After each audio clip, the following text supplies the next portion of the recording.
Coucou les créatifs, alors aujourd'hui on se retrouve pour 10 idées pour arriver enfin à terminer son sketchbook, ce qui n'est pas si facile que ce que l'on croit. Il ne suffit pas de prendre un petit carnet comme ceci et de se dire allez c'est bon j'y vais, je dessine tous les jours. Eh ben non, c'est plus compliqué que cela. La preuve, comme vous l'avez pu le voir dans ma dernière vidéo, eh ben j'ai mis presque 2 ans à terminer celui-ci. Et celui-ci a plus de 5 ans et est loin d'être terminé. Donc, comme quoi ce n'est pas si facile que cela. Donc, ce que je vous propose, en fait, c'est quelques petites idées qui me sont venues au fur et à mesure de la pratique, notamment de ce dernier sketchbook et de celui-ci que je commence depuis le 17 mars, jour de la Saint-Patrick. Alors, la première idée, c'est de prendre déjà un carnet dont on se fout. C'est-à-dire que celui-ci, c'est un carnet dont j'étais très fière, dont j'étais très contente et où je me suis dit « Ah, il est super, il est beau, il est en cuir, il est magnifique. Je vais l'abîmer. » Voilà, c'est-à-dire qu'à chaque dessin que je faisais, je vais vous en montrer quelques-uns. Donc là, il y a des petites archives. Mais à chaque dessin que je faisais, eh ben en fait, je me disais « Oh, ben, je suis en train de l'abîmer, donc c'est un petit peu du gaspillage et c'est dommage. » Voilà, et ainsi de suite. Donc ce qui fait que ça m'a très vite brusqué. Donc là, j'étais en voyage, donc finalement, ça m'a assez motivée. Mais rapidement, en fait, je me suis dit « Oh, ben, mes petits dessins, oh, ben, ils sont pas à la hauteur de ce carnet, donc j'arrête. » Voilà, donc c'est un petit peu ce qui s'est passé dans ma tête. Donc je me suis dit « Je prends un carnet qui coûte... » Hop, moins cher. Donc là, ils sont vendus par lot de 3. Donc là, vous en avez déjà 2 exemplaires. Il y en a plusieurs couleurs, hein, en fait. Donc c'est de la marque Moleskine, pour ne pas la citer. Et en fait, l'idée, c'était de me dire, je m'en fous. Je prends un machin, il vient dans ma poche, je dessine quand j'ai envie, et surtout, il est accessible perpétuellement. Donc ça, c'était hyper important. Donc, du coup... La taille, pour moi, et c'est la deuxième recommandation, la taille pour moi était importante parce qu'en fait, celui-ci qui est en format A5, si je dis pas de bêtises, était beaucoup trop grande parce qu'elle ne rentrait pas dans mon sac. J'ai un tout petit sac, voilà, de gonzesse, mais un tout petit sac, blindé à ras-bord. Donc du coup, forcément, ça rentrait pas. Par contre, ça, eh ben, ça a trouvé très rapidement sa place dans une toute petite poche comme ça sur le côté. Bim.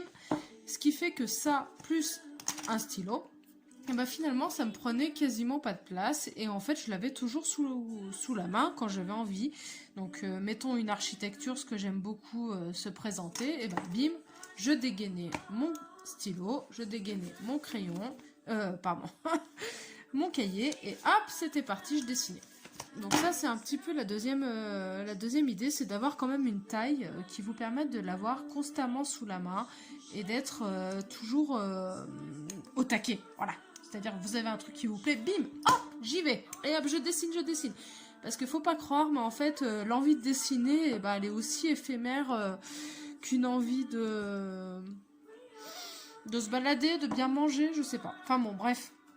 En tout cas, ça passe très vite. C'est-à-dire que vous avez, globalement, quand une idée vient, une envie vient, vous avez à peu près 20 secondes avant de la mettre en pratique. Sinon, cette idée ou cette envie, cette motivation s'en va. Donc, ces 20 secondes sont extrêmement courtes. Alors, si vous devez aller chercher votre joli carnet dans votre bibliothèque, le sortir, l'amener, dessiner, être convaincu que votre dessin est suffisamment beau pour lui faire honneur, c'est clair que c'est mort. Par contre, si vous avez ce petit machin, hop, vous vous en foutez, vous le promenez, vous le pliez, vous le mettez même limite dans la poche, c'est très souple, hein, franchement, il n'y a pas de... Vous n'êtes pas embêté avec ça. Ça vous facilitera grandement votre intérêt et votre motivation à dessiner. Donc ça fait le lien avec le troisième point, qui est de toujours l'avoir sous la main. Donc je vais pas m'épancher là-dessus parce qu'on vient d'en parler, mais voilà, si le machin il est dans votre poche, je dis le machin parce que voilà, faut le dédramatiser ce sketchbook, hein. C'est bon, c'est pas le Graal, hein. Ça fait super plaisir de le finir, hein. Moi quand j'ai mis 2 ans à terminer celui-là, j'étais au taquet, j'étais là, je fais il est enfin fini. Et maintenant, celui-ci, il se finit pas aussi vite que ce que je voudrais, mais c'est pas grave. Il y a nos stress. Personne ne va venir nous faire un contrôle et nous donner une note. Non, c'est votre bébé. Vous en faites ce que vous voulez. Et ça, c'est vraiment hyper important. C'est-à-dire que c'est pas une œuvre d'art, c'est une œuvre de travail, en fait. Voilà, donc je vous expliquerai moi ce que j'en fais de mes sketchbooks, mais c'est votre bébé à vous. Et les autres, on s'en fout. Ils peuvent penser ce qu'ils veulent. Vous n'êtes pas là forcément pour avoir l'avis des autres. Vous le faites pour vous-même en priorité. Voilà. Après, en quatrième point, se donner un délai. C'est-à-dire que donc, par référence, moi celui-ci, je l'ai fini en 2 ans. Donc forcément, celui-ci, je me suis fixé un objectif nettement plus restreint. Donc celui-ci, j'aimerais le finir en... Alors, je vais dire 1 an pour faire bien devant la caméra. J'avoue que j'aimerais le finir en 6 mois. Bon, voilà, je l'ai commencé au mois de mars et il me reste à peu près 50 pages à remplir. Mais bon, ça c'est une affaire avec moi-même. Mais je pense que vous êtes plusieurs dans ce cas-là. Donc, l'idée c'est de se fixer un délai et de se dire qu'est-ce que je veux en faire, en combien de temps, et on se motive et on le fait. Et par rapport à ça, je l'avais mis en point numéro 9, mais je pense que je vais le mettre en point numéro 5, du coup. Je pense que c'est important de noter les pages. En tout cas, moi, ça m'a vraiment grandement motivée. Parce que en bas des pages, j'ai commencé en fait... je savais que mon sketchbook faisait 64 pages. Donc, je suis partie de la fin et j'ai noté. Et bim, 1, 2, 3, 4, etc., etc., jusqu'à 64. Ce qui fait que, en fait, à chaque fois que je dessine, je sais qu'il me reste 62 pages, 60 pages, 54 pages, etc. à remplir. Et alors, je sais pas s'il y en a, ça les effraie, mais en tout cas, moi, c'est une vraie source de motivation. Parce que je me dis, allez, c'est bon, il m'en reste plus que, etc. Tandis que si je suis dans le flou, ben, j'ai pas d'objectif, c'est un flou artistique, c'est un peu le néant, on sait pas. Voilà, c'est des pages blanches. Et les pages blanches s'enchaînent et se ressemblent. Et du coup, forcément, ça avance pas. Enfin, en tout cas, pour moi, ça fonctionne comme ça. J'ai besoin de choses carrées, de choses organisées. Et de marquer les pages, pour moi, ça me donne vraiment une source de motivation et puis surtout un objectif à atteindre. Notamment quand j'arrive à la moitié, j'allais dire du bouquin, mais quand j'arrive à 33 pages, mais là, je suis au taquet, là, je suis comme une folle. Là, je me dis, allez, il reste plus que la moitié à faire et c'est trop bien. Donc voilà. En point numéro... Oula, je suis complètement perdue en fait. Ouais, bon, j'ai pas respecté ce que j'avais programmé au départ, mais c'est pas grave. Donc en point numéro... Vous avez suivi, en tout il y en aura 10. Hein, donc on va dire que c'est le numéro 1, 2, 3, 4, 5... On va dire que c'est le numéro 6. Donc de choisir un thème. Alors moi, le thème, en fait, au départ, je me suis dit, allez, je vais faire des choses florales et des portraits. Sauf que non. Ça, c'était dans ma tête. Et ma main, elle n'était pas d'accord. Donc du coup, après, je me suis dit, pour me motiver, ce qui est important, c'est de faire des choses qui me sont importantes pour moi. Et pour moi, ce qui est important, c'est de retracer ma vie. Alors déjà, j'ai une mémoire de poisson rouge, donc forcément, ça contribue à ce que j'ai besoin d'inscrire mon quotidien sur papier. Je ne suis pas une littéraire, donc je n'aime pas écrire. Alors je me suis dit, ces petits carnets, je ne vais pas vous refaire celui-ci parce qu'il est déjà en vidéo. Ça me permet de retracer des moments importants de ma vie. Et c'est hyper motivant pour moi. Parce que je me dis que quand j'aurai 90 ans, que j'aurai pas forcément toute ma tête, ou que j'aurai envie de partager cela avec mes petits-enfants, en fait, je pourrais leur montrer ces petits carnets et leur dire, regardez, voilà, mamie ou tatan, à cette période-là, en 2018, elle a vu son frère sauter en parapente, elle a vu, etc., etc. Et ça, je me dis que c'est une mine d'or, mais une richesse monumentale. Donc, pour moi, c'est ma motivation. La motivation annexe, parce que vous pouvez vous fixer plusieurs objectifs. C'est-à-dire que là, par exemple, la première page de garde, j'avais envie de faire des fleurs, parce que je kiffe les fleurs, c'est mon truc, voilà. Ça, les portraits, c'est deux choses qui me tiennent à cœur. Donc je me suis dit, je commence par quelque chose qui me plaît pour, hop, lancer. Je sais qu'il y en a qui commencent par faire la page de garde, chacun son truc. Moi, en tout cas, j'ai commencé par la page directement papier. Voilà. Et je l'ai commencé par ces fleurs. Ensuite, j'ai fait d'autres, donc des moris, parce que c'est de la saison des moris. Enfin, finalement, en fait, c'est un petit peu comme un journal intime, mais illustré. Voilà.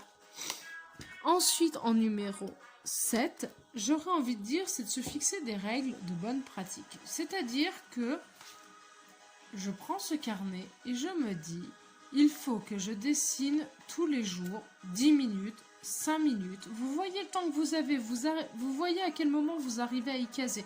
Est-ce que vous prenez le bus pour aller à votre travail? Bon, là, c'est peut-être pas la meilleure période, mais bon. Est-ce que vous prenez, je sais pas moi, est-ce qu'à un moment vous attendez quelque chose? Est-ce que votre pause déjeuner est suffisamment longue pour que vous puissiez dessiner? Est-ce que le soir, quand vous rentrez, pendant que les pâtes cuisent, pendant que la purée cuit, enfin je dis n'importe quoi, mais est-ce que vous avez 5 minutes? Donc 5 minutes. Ou 10 minutes, c'est encore mieux. Il manque un. Voilà, donc 10 minutes, c'est encore mieux. Mais bon, si vous avez ne serait-ce que 5 minutes sont toujours mieux que 0, c'est clair. Donc, pratiquez chaque jour autant que possible. En numéro 8, et pour se motiver, je trouve hyper important d'utiliser de nouvelles techniques. Alors là, il n'y en a pas là-dessus. Voilà. Donc là, vous voyez, j'ai mis un peu d'aquarelle. Bim, hop, ça motive. Voilà, tiens, je vais essayer. Je vais voir ce que ça donne sur ce papier-là, l'aquarelle, comment ça rend, est-ce que ça diffuse pas, est-ce que les couleurs sortent ou pas. Du collage, du découpage. Vous pourriez découper vos feuilles. Vous pourriez... Enfin, il y a plein de choses. Vraiment, laissez libre cours, à vos imaginations. Mais faites-vous plaisir. Retrouvez l'enfant qui est en vous et lâchez-vous. Voilà. Et en dernier point, donc en... Ah non, mais non. Du coup, j'ai un point de retard. Et, comme tout s'est mélangé, bon, vous m'en voudrez pas. Donc en point numéro 9, je dirais observer. C'est-à-dire observer votre environnement. Là, et c'est surtout ce que j'ai fait sur ce dernier carnet, c'est-à-dire que j'ai observé ce qui se passait autour de moi. Donc les animaux que j'avais autour de moi, mes collègues, la période actuelle, ce que j'ai pu faire, voilà, du coup, j'observe et je fais des croquis. Là, j'avoue que comme j'avais du retard, je suis partie d'après des photos que j'avais prises. Parce que depuis le téléphone, on a une mine incommensurable de photos quotidiennes qu'on prend de notre vie. Et vu que moi, mon carnet est censé être une commémoration, une rétrospective de ma vie, en fait, je me sers de mes photos depuis mon téléphone.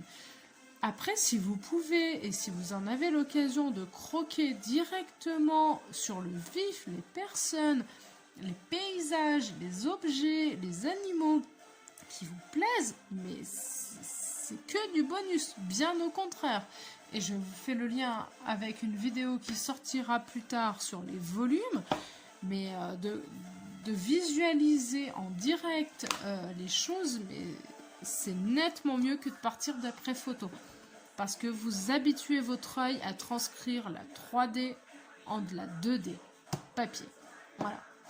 Et puis pour motiver, et c'est ce que je fais depuis très peu de temps, c'est-à-dire de partager. Donc c'est pour ça que j'ai créé cette chaîne, c'est pour ça que j'ai créé ma page Instagram. Partagez vos créations. C'est pas grave si elles sont pas jolies à vos yeux. Il y a toujours des gens qui les trouveront jolies. Et même s'il y a des gens qui les trouvent moches, ce n'est pas grave. L'essentiel, c'est de pratiquer. Il y a plein de choses quand vous observez de l'art qui ne vous plaisent pas. L'art, c'est hyper subjectif.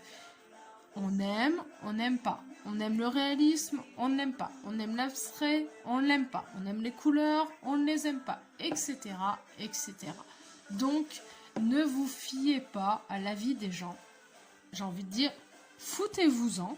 Par contre, l'aspect de partager, je trouve que malgré tout, c'est hyper dynamisant.